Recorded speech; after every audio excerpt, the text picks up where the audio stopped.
네, 이번 한 주 뉴스를 깊이 있게 내다보는 시간입니다. 정치의 보관 신지호 전 의원과 함께하겠습니다. 어서 오세요. 네, 안녕하세요. 뭐 조금 전에도 설명드렸지만 네. 저희가 스튜디오가 확 바뀌어가지고 지금 앉아있는 구도도 달라졌는데 네. 좀 편안하시죠? 네, 편안한데 너무 화려해져서 좀 예. 얼얼합니다. 네, 얼얼하게 한번 네. 시작을 해보겠습니다. 이번 주에 정치권 기상도부터 한번 준비를 해봤는데요.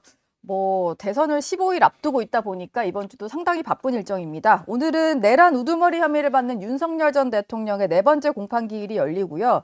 당을 떠난 이후에 첫 공개 재판이라 어떤 얘기를 할지가 주목됩니다.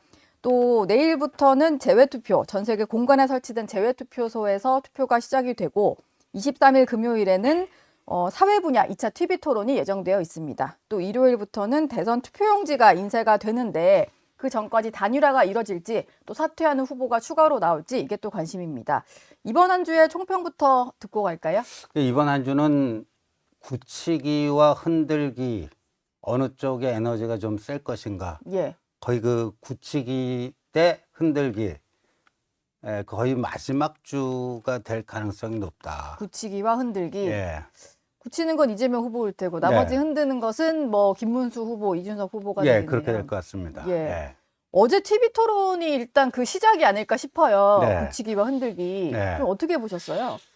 그게 국민 기대에 좀 못 미치는 좀 수준 이하 작품이었다. 전반적으로요. 전반적으로. 네. 그러니까 굉장히 중요한 이슈들이 거론은 됐어요. 거론은 됐는데 정말 국가의 앞날을 생각하면 좀 더 심층적으로 깊이 있게 치열한 토론이 벌어져야 되는데 좀 불필요한 신경전이라든가 네. 말장난이라든가 뭐 이런 것들 아닌가. 저는 제일 그 강렬한 문제의식을 느꼈던 게요. 지금 뭐 이대로 가면 뭐 이재명이 될 거다. 다들 그렇게 생각하는데 이재명 후보가 한국 경제를 되살릴 수 있는 세 가지 방책을 내놓지 않았습니까? 예. 첫 번째가 원전 투자, 100조 투자하겠다. 두 번째가 재생에너지 산업 활성화시키겠다. 예. 세 번째가 문화산업 활성화 아닙니까? 근데 첫 번째하고 두 번째는요, 양립 불가능합니다. 양립 불가능? 예, AI 혁명 시대를 조금이라도 이해한다면요, 그런 식의 좀 무지에 가득 찬 이런 그 에너지 정책을 내놓을 수가 없어요. 예. 그러니까 지금 어제도 이준석 후보하고 약간 그 논란이 있다가 좀 살짝 건드리기만 하고 안으로 깊숙이 못 들어갔는데 무슨 전라남도 해남에 데이터 센터를 만드는데 네. 그걸 100% 아리백으로 해결하겠다. 예. 재생에너지도요. 이거는요 불가능한 얘기예요. 그러니까 비현실적이지 않고 초현실적인 얘기입니다. 그냥 뭘 하겠다라는 건 있는데 그게 네. 구체성이 떨어지고 현실성도 떨어지는 것들이군요. 그러니까 이 AI 혁명에 우리가 G3를 얘기하잖아요. 미중에 이어서 세계 그 세 번째 예. 나라가 되겠다. 근데 그 AI 혁명에 필요한 이 전력을 그 AI 혁명은요 엄청난 전력이 소요가 되거든요. 예. 그러니까 우리가 보통 이제 킬로와트 하면은 1000 아니에요. 1000와트. 네. 그다음 메가와트는 또 킬로와트가 1000개 모이면 메가와트가 기가와트라는 게 있어요. 그게 또 메가와트가 1000개 모이면 기가와트가 되는데 네. 보통 그 데이터 센터 제대로 된 거 하나 만들려면요. 기가와트가 필요해요. 근데 기가와트급. 우리나라 작년 기준으로 네. 전력 생산을 어떤 분포로 하냐면요. 예, 이 화력 발전이 60% 정도. 그다음에 원전이 한 30% 정도. 예. 재생에너지가 10%예요. 네. 그 재생에너지가 작년에 처음으로 두 자릿수로 올라섰거든요. 근데 그걸 가지고 이 엄청난 이거를 감당할 수 있다? 초현실적인 얘기예요. 그러니까 그 부분을 김문수 후보가 제가 제일 아쉬웠던 게 그 부분을 집중적으로 파고 들었어야 돼요. 이준석 후보 토론은 좀 어떻게 보셨어요? 그래도 이재명 후보 상대로 좀 많이 이런저런 지적을 하던데. 네. 그러니까 어제 그 부분 좀 잘 지적했는데 이제 원전에 대해서 여전히 그 부정적인 것도 그렇고요. 그러니까 아리백을 폐기하고 에너지 믹스 정책으로 갔다 하는데 여전히 아리백 그 사고에서 못 벗어나고 있어요. 요즘 예. 환경론자들도요. 그 AI 혁명 시대 이 패권 경쟁이 얼마나 치열해요. 그러니까 에너지가 안정적으로 대량의 에너지가 안정적으로 그것도 저렴한 가격으로 그 공급이 되는가가 AI 패권 경쟁에 있어서 3대 경쟁 그 지표 중에 하나거든요. 네. 예. 근데 그 부분을 지금 그 이재명 대표는 거의 헛소리 수준의 얘기를 하고 있는 거예요. 예. 그걸 딱 짚어내야 되는데, 예. 그러니까 요새 환경론자들도요, 재생에너지, 뭐 태양광, 풍력, 재생에너지만 100을 하자라는 게 아리백 아니에요. 네. 아리백은 이거는 말도 안 된다. 그래서 예. 그 재생에너지에다가 그 원전까지 포함시킨 거 있잖아요. 네. 그걸 CF100이라고 하거든요. 카본 프리 100. 예. 예. 그러니까 요새는 그런 개념이 또 나왔군요. 환경론자들조차도 이제 아리백은 비현실적이니까 CF100으로 가야 되는데, 근데 CF100으로도 예. AI 혁명 시대에 필요한 그 엄청난 전력량은 감당을 못 해요. 어쨌든 이재명 대표의 좀 허황된 공약에 네. 대해서 잘 좀 짚었어야 되는데 김문수 후보에게 굉장히 좀 부족했다, 좀 아쉬움이 있으신가 봐요.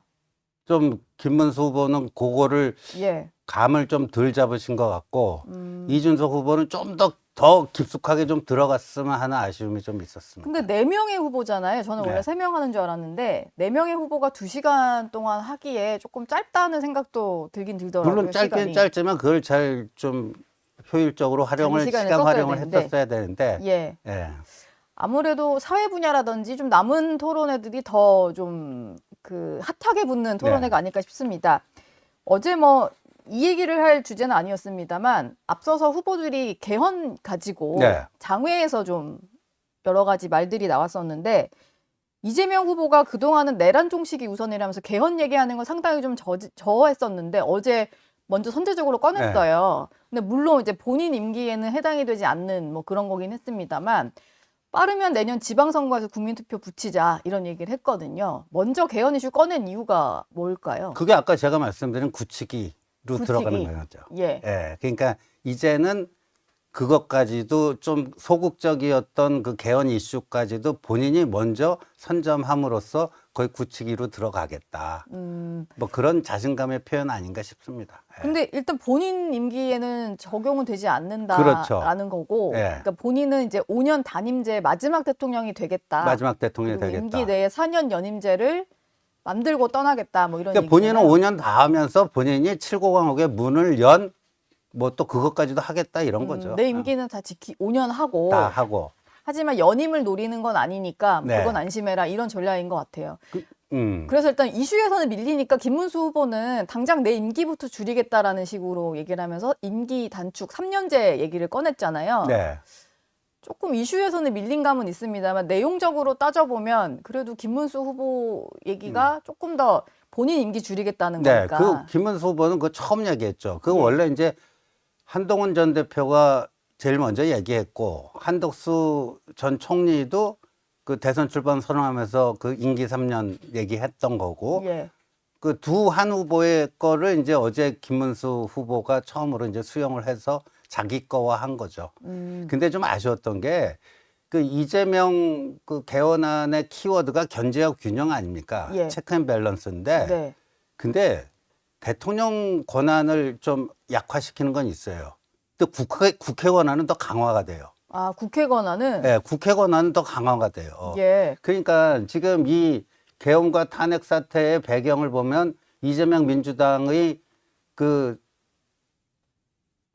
줄탄핵, 네. 예산 폭거, 입법 폭거 이런 거 아닙니까? 예. 아, 거기에 대해서 그 윤석열 전 대통령이 말도 안 되는 비상계엄을 해가지고 이런 상황이 벌어진 건데, 근데 그러니까 탄핵 소추권 오남용, 네. 이게 국회 권력 남용, 이 과도한 국회 권력을 좀 제한하는 그런 거를 좀 김문수 후보가 콕 집어갖고 좀 얘기를 했었어야 되는데 어제 김문수 후보가 내놓은 거 보니까 아직까지 거기에 대한 구체적인 보관은 좀 아직까지 좀 명확하지는 않습니다. 예.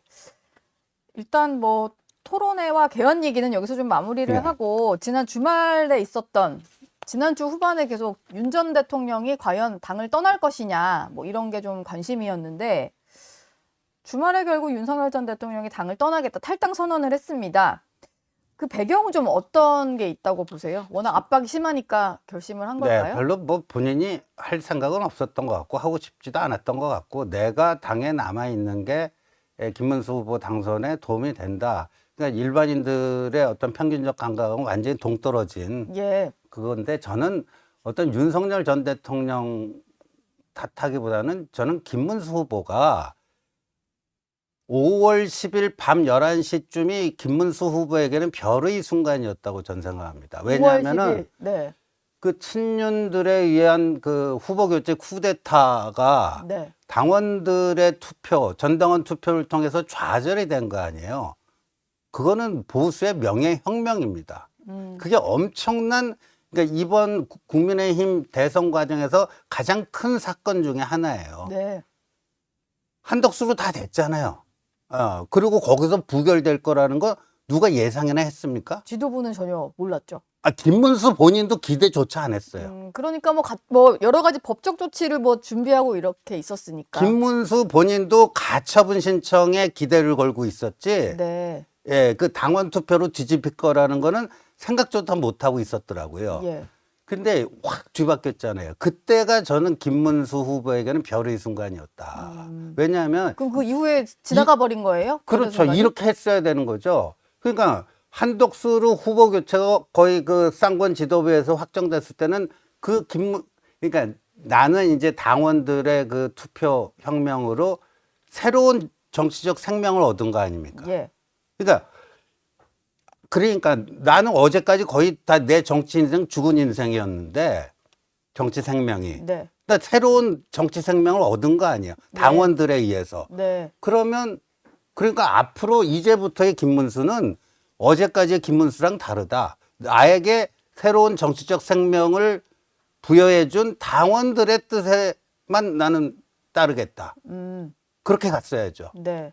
아, 근데 그 이후에 뭔가 그 김용태 비대위원장은 또 약간 다른 결로 탈당에 있어서 조금 더 소극적으로 모습을 보였던 거, 여기에 대해서 조금 얘기를 하고 싶으신 거죠? 그렇죠. 그리고 그게 5월 11일 날 사실상 한동훈 전 대표가 승리를 위한 세 가지 조건을 처음으로 얘기했고, 예. 그 다음날도 얘기했어요. 네. 연이틀. 그러면 김문수 후보가 내가 새로운 정치적 생명을 얻었고, 그건 당원들의 뜻에 따르겠다 해갖고, 사실상 한동훈 그 전 대표가 얘기했던 승리를 위한 세 가지 조건을 전격적으로 받았으면요. 네. 그게 완전히 판이 바뀌는 겁니다. 조금 늦었다라고 보시는 것 같아요. 근데 결과적으로 지난 토요일에도 만약에 탈당을 안 했다면 네.